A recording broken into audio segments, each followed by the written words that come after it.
Hey everyone, welcome back to the channel. It's Synchron here, and today's video is going to be Fortune Fairy Magician Girls. The reason why the reason why I made this deck is because I figured Unlucky Loan could actually be more beneficial by adding other spellcasters into the deck to actually help Fortune Fairies get that extra protection they need with Kiwi Magician and the extra draw they need with Chocolate Magician Girl, etc. I'll explain the card choices later in the video, so let's get into it.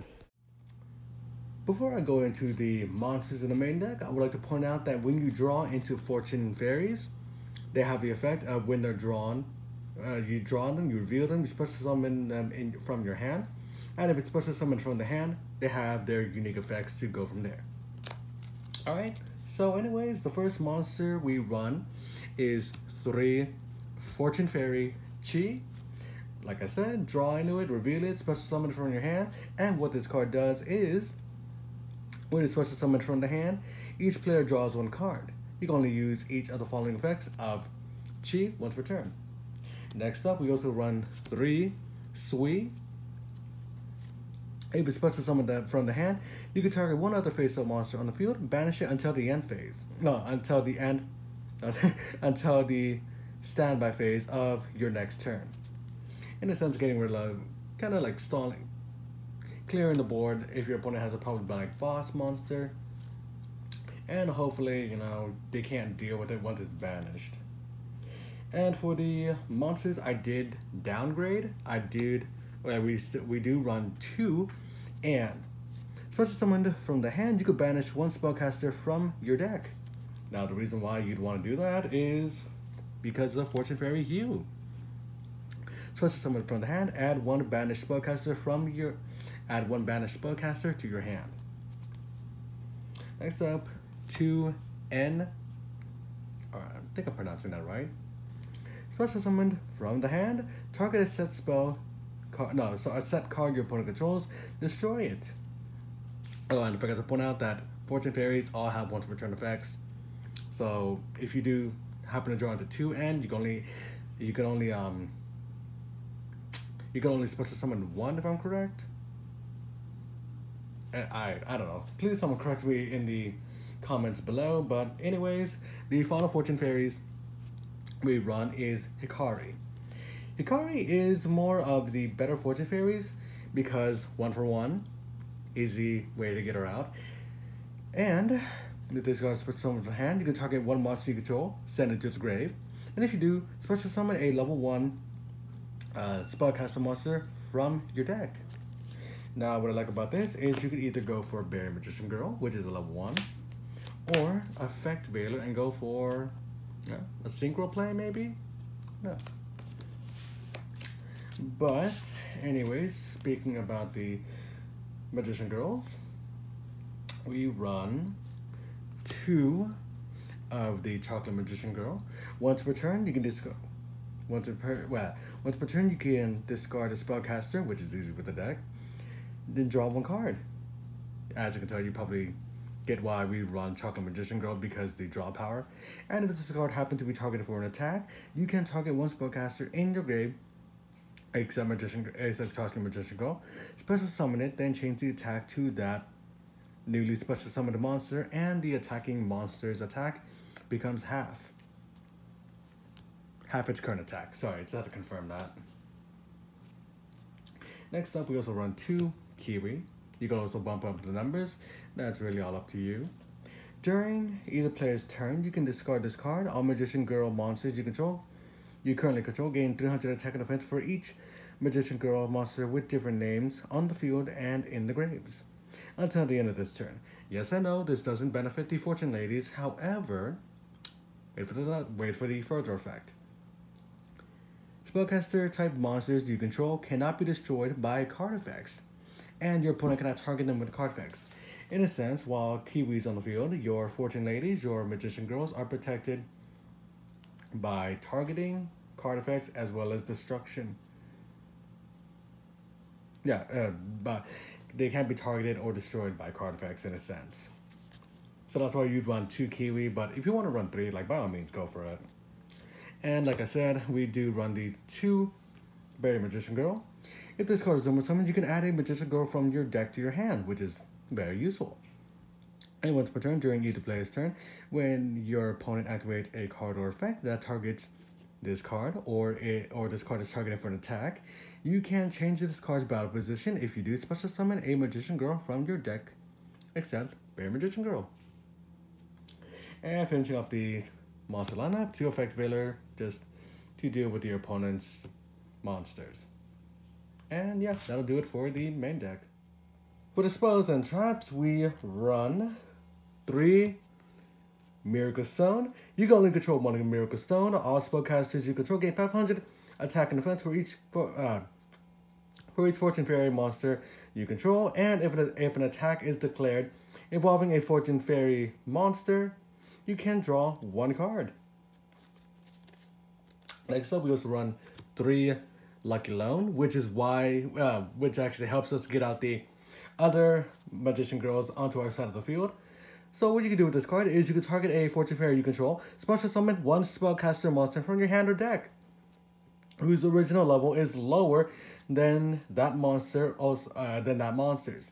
Also, during your next turn, after this card is resolved, you cannot special summon or normal summon monsters except spellcasters. Again, easy with the deck. And get them out.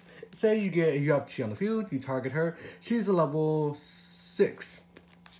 Now you're able to special summon maybe Chocolate Magician Girl, Kiwi Magician Girl, Berry Magician Girl. You know, like, this is why we run the other Magician Girls, because with Lucky Loan, you can get them out a lot easier compared to normal summoning them and going from there. Anyways, we also run the 3 unacceptable result. If you control a spellcaster monster, you can special summon a Fortune Fairy from your hand. And Fortune Fairies, they get their effects when they're special summoned from the hand.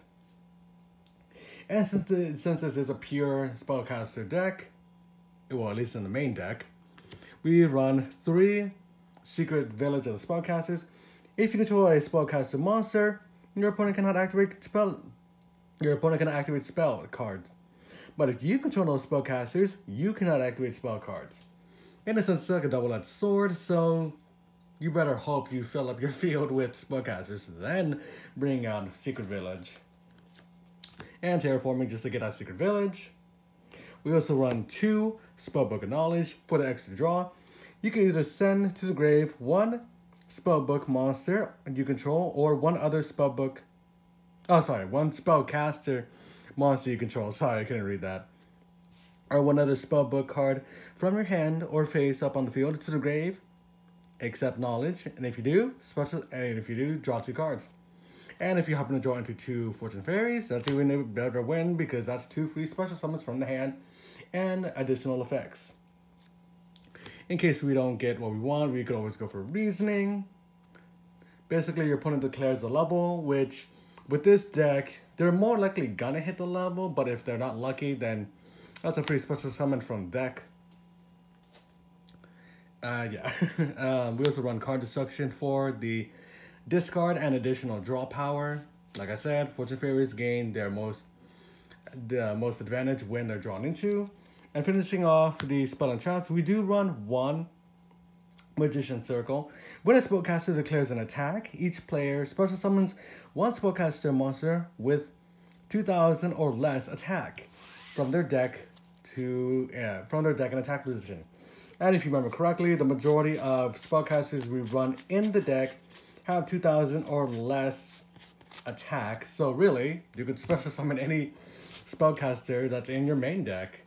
But yeah, that'll conclude the spell and traps. For the monsters in the extra deck, we run 1 Formula Synchron, because we run 2 Effect Veiler, and if you want, you can go for a Synchro Summon, go for Formula Synchron, and then get the free draw when it's Synchro Summoned. Hopefully drawing into a Fortune Lady monster, if not a card, Fortune Lady card to help out with the plays. Next up, we also run 1 Clearing Synchro Dragon for the level 5 higher monster negations, 1 Crystal Wing for the monster effect negations. We also run 1 Trishula Dragon. You can make this card with the deck, but it is a little bit tricky when it comes to the levels. You have to hope you go into the effect whaler as well as the correct level of Fortune Fairies. Also, you also need 1 tuner and 2 non-tuner monsters, so you can make it with this card. No, you can make it with this deck. Again, like I said, it's just a bit tricky. But anyways, when this card is synchro summoned, you can banish up to 1 card from your opponent's hand, and field, and grave. But the hand choice is chosen randomly. For the XC options, we do run 1 Lyran Princess. When it's XC summoned using 2 level 1 monsters, you can detach a material from this card, evacuate the top card of your deck. If it is a spell or trap, add it to your hand. If it isn't, if it's a monster, evacuate it to the grave. Next up, we also run 1 Lyrilisk Yugioh Starling. Just get that in there. There we go. 2 plus of 1 monsters. You can target 1 face-up monster on the field. It gains 300 attack and defense for each material attached to this card. The second effect is more efficient when using a Winged Beast deck, but we use this Lyrilisk for its final effect, being all battle damage you take from battles involving this XC summoned card is inflicted to your opponent as well. So basically, you XC summon it. If you don't want to, you don't have to give it the attack boost. But what you can do is you can attack into your opponent's boss monster, or at least monster with the highest attack. Burn yours, take the damage, as well as giving your opponent the damage, hopefully going for game, if not, getting you 1 step closer to securing the duel. And for level 4 options, we also run 1 Time Thief to steal our opponent's top deck monster, or card in general. 1 Evil Swarm Exoton Knight to destroy the field. We also run the Utopia package. Utopia is useful just to negate attacks. We use Utopia Prime to stack up onto Utopia number 39. And then we finally finish off with Lightning. So during damage calculation, we can detach 2 materials from this card and allow Lightning to gain, allow Lightning's attack to become 5,000. Basically pushing for game. That's the reason why we run the Utopia package. And for the links, we run 1 Link Rebo, since we do run a couple of level 1s. 1 Underclock Taker for the attack decretion and the attack decretion on your opponent's monsters and hopefully running it over. We also run 1 Deco Talker for the link arrows, as well as tributing an opponent's monster, because when your opponent activates a card or effect that targets a card or cards you control, quick effect, you contribute 1 monster this card points to, meaning you could, if it points to opponent's monster, you contribute it as well. Negate and destroy whatever card your opponent just activated that targets a card or cards you control. And finishing off the links, as well as the extra deck, is 1 Borrowload Dragon, basically because when Fortune Ladies hit the field, it's a lot easier to actually get something like Borrowload Dragon onto your side of the field via link summoning, obviously. And what I like about Borrowload is basically when you attack into an opponent's monster, you can steal that opponent's monster, put it under one of Borrowload's link arrows, and if you want, link it away for Underclock Taker, so it goes to your opponent's grave. But either way, I mean, that monster you just stole goes to your opponent's grave anyway. But yeah, that concludes the extra deck. Well, everyone, that does it for the deck profile. What did you all think? Did you like it? Did you not like it? Comment your thought down below. Subscribe if you're new. Subscribe if you want. And yeah, that about does it for the video. So I hope you all enjoy. See you all next time.